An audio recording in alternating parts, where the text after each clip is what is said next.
Si pensaba que el caso de Fernanda Maciel se encontraba en una pausa, déjeme decirle que estaba muy equivocado. La historia no se detiene y hoy le contaremos impactantes novedades que tienen como protagonista nada más y nada menos que a Felipe Rojas.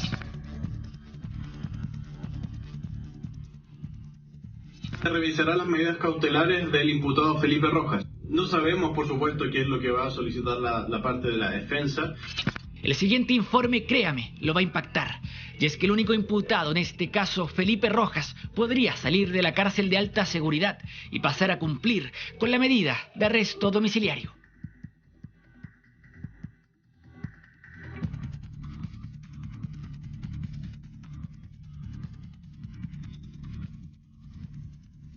El documento que usted acaba de ver en pantalla corrobora que esta semana se llevará a cabo una nueva audiencia en la cual se buscará revisar las medidas cautelares del imputado.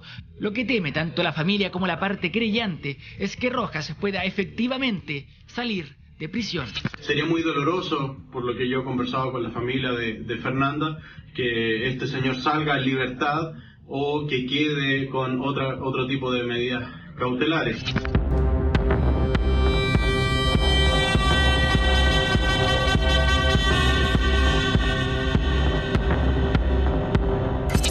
De ser así, la situación es compleja. Nunca está de más recordarle que el domicilio de Felipe está justo al lado del de la familia de Fernanda. Imagínese entonces el drama que podría provocarse si Rojas llegara hasta su casa a cumplir con la medida cautelar. Además que se trata del vecino, entonces no es un tema muy agradable. No, si el vecino pues, se conocen por mucho tiempo. La que sufrió 1 año 4 meses teniendo que aguantarle su saludo, aguantarle sus tallas, fui yo. Nadie más que yo, porque yo vivo al lado de la casa de él. La posibilidad ya ha sido discutida en el pasado. Ya se ha mencionado antes la chance de que Rojas salga de prisión y llegue a su casa. Felipe Rojas va a seguir en la cárcel de máxima seguridad. Así es, señor. ¿Sí? El interno sigue en la cárcel de máxima seguridad. Eso es todo. Desde siempre la postura de la familia de Fernanda ha sido la misma, negativa en un 100% ante dicha posibilidad. Cadena perpetua.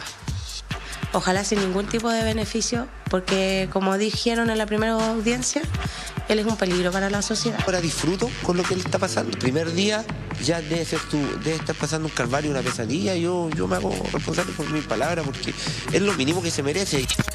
Inclusive la propia familia de Felipe es contraria a la idea. Al menos su padre nos dijo en su momento que lo mejor que podría pasarle a su hijo es mantenerse en la cárcel y no cumplir con arresto domiciliario. Estos eran los motivos que en ese momento nos entregaba. En lo personal, si tú me preguntas, yo prefiero que hasta que no se aclare todo bien, Felipe permanezca donde está hoy, a razón de su seguridad propia. No lo puedo condenar, o sea, por mí, ojalá mi hijo fuera inocente, pero como yo lo veo, ya hay un compromiso, ¿cierto?, por el hecho de haber trabajado en la bodega, de que la niña la hayan encontrado dentro de la bodega y todo eso, ya hay un compromiso importante. Pese a todo eso, la realidad es esta. El documento así lo corrobora. Revisión de medidas cautelares que podría provocar un giro impensado en este caso. Rojas saliendo de prisión y llegando a su domicilio, a centímetros nada más de la casa de Fernanda y a unos pocos metros de la bodega.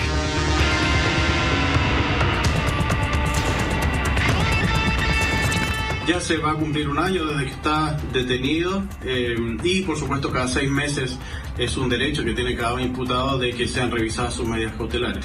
Pero sí, nuestro abogado, el señor Pedro Díaz, va a estar allí para velar que el imputado se mantenga, por supuesto, en la prisión preventiva.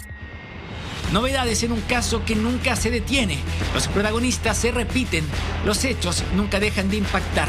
Una audiencia que podría cambiar 100% el destino de esta historia. ¿Qué pasará? Ya pronto lo sabremos.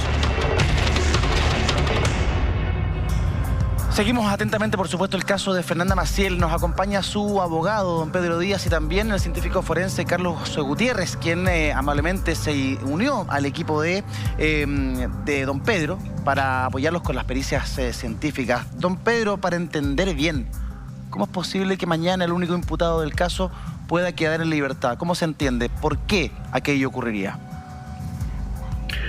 Bueno, primero, muy buenas tardes a todos. Buenas tardes. Un gusto de estar de alguna forma informando de lo que usted me pregunta y de la audiencia que se va a celebrar mañana.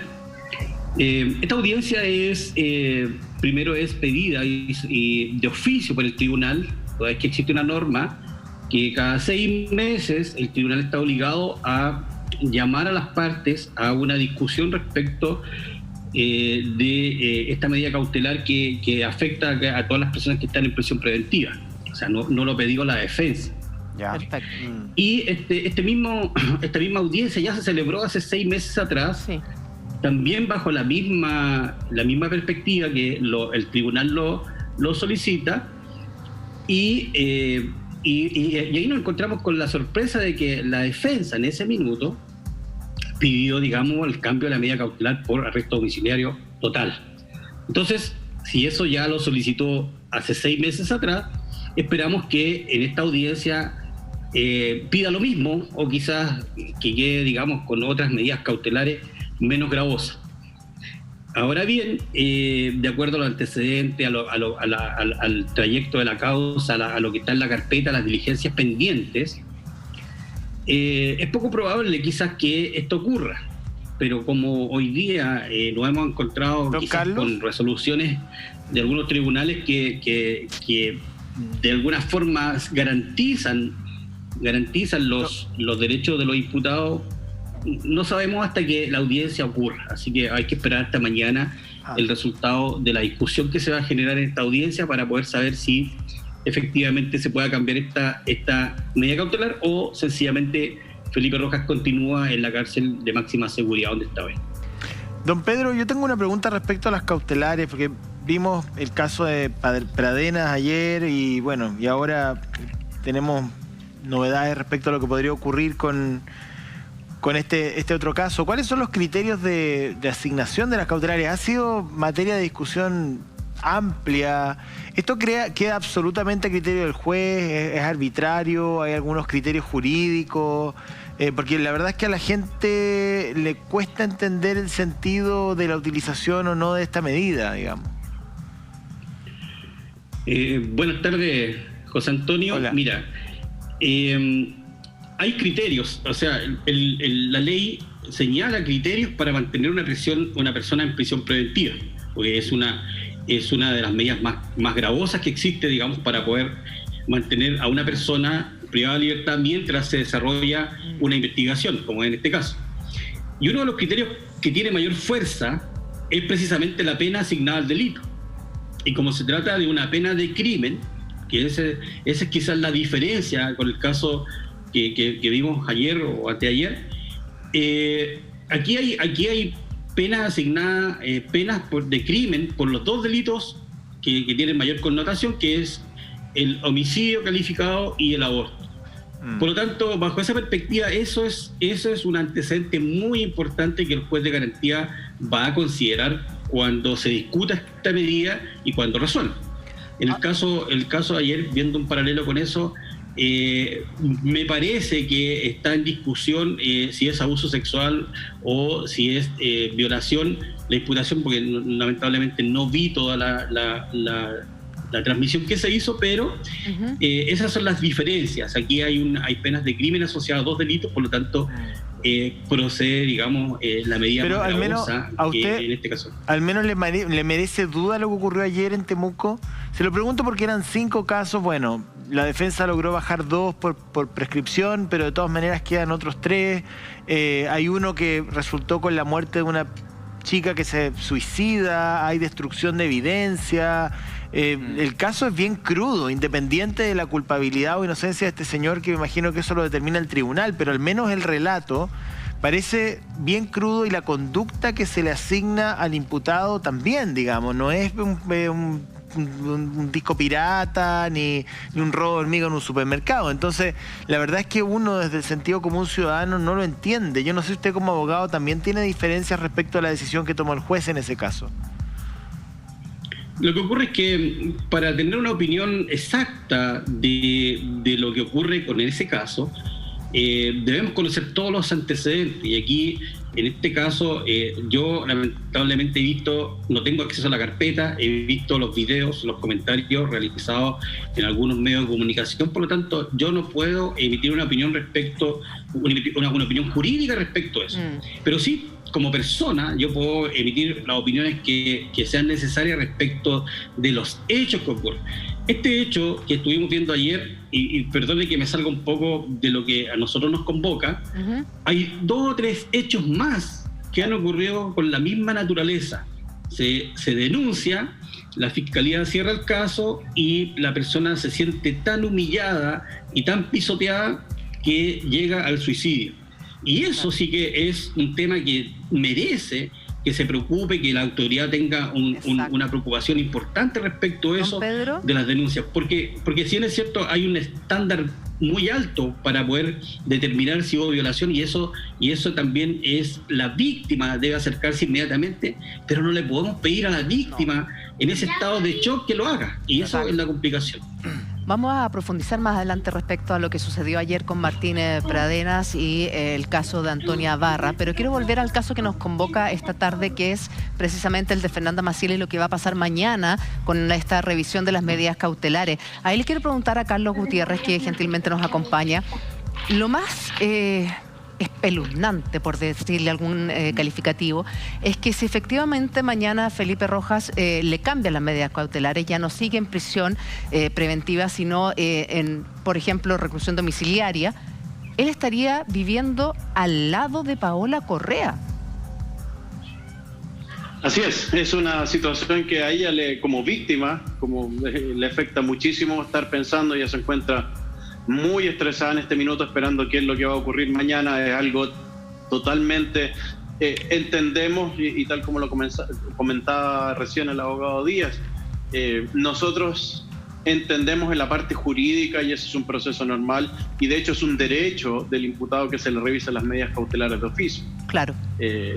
Pero también somos personas, y como personas también nos ponemos en el lugar de ella como un ciudadano común y corriente, como todos los que están en su casa, y también imagínense cómo se sentirían ustedes con la posibilidad, cómo dormirían ustedes si mañana pueden tener la opción de que esta persona, o el asesino o el sospechoso de haber cometido este brutal crimen, vuelva a su casa que vive al lado. Carlos, de hecho, es que acá estamos hablando de uno de los crímenes más horrorosos que hemos conocido durante el último tiempo. La memoria de repente nos traiciona, pero estamos hablando de una mujer de 21 años embarazada de 7 meses y medio que desaparece, enterrada, y quien finalmente es el único imputado en este caso de homicidio tremendo, es el vecino, pandereta con pandereta. Entonces, si mañana a Felipe Rojas le dan la medida cautelar de arresto domiciliario, él estaría alojando, viviendo en la casa contigua de la casa que era de Fernanda Maciel, donde está su hermana, donde está su mamá, Paola Correa, que hoy día iba a darnos un móvil, pero está tan afectada psicológicamente y tan nerviosa por lo que pueda pasar mañana, que prefirió desistir de esta decisión. De hecho, convenimos con Paola no hacer ese móvil por el estrés, como está ella esperando lo de mañana. El hecho es tan dramático, por lo tanto, por lo sucedido en la bodega, como por cómo se lleva la investigación posterior. Claro. Pues la madre durante meses dijo que su hija estaba en la bodega y nadie le hizo caso, y sin embargo ahí fue finalmente. Por eso mi pregunta era sobre la administración de las cautelares. No sé qué consideraciones. Por ejemplo, la pandemia. ¿Lo puede considerar el juez? O sea, a ver. Oye, es que para que no. Yo no soy abogado, pero desde un punto de vista, y uniéndolo con el caso Pradenas, ¿no? Desde un punto de vista de sentido común, dejar a esta persona en la casa contigua me parecería que es algo que cualquier juez debería considerar, pero yo no sé si eso es parte del análisis que hace el tribunal. O sea, los requisitos para que proceda o no proceda la prisión preventiva, en este caso se mantenga o no se mantenga, son los mismos que se tienen en atención para determinarla, que son los del artículo 140, que son los presupuestos materiales y la necesidad de cautela. Ahora bien, más adelante parece que vamos a hablar del caso de Martín y vamos a analizar a fondo el tema de la necesidad, y voy a poder explicar un poquito más el 140 del Código Procesal Penal. Pero en principio, mañana lo que vamos a ver es si se mantienen estos elementos que la ley exige para mantener privado de libertad a esta persona. ¿Cuáles son? El legislador lo que piensa dice, este gallo está privado de libertad, que es lo más sagrado que tiene. Yo para seguirlo manteniendo en esta condición lo que tengo que hacer es que usted, Ministerio Público, me acredite que todos los antecedentes que tiene se mantienen al día de hoy o son más graves aún o ha reunido los antecedentes que le faltaban para yo tener a esta persona privada de libertad.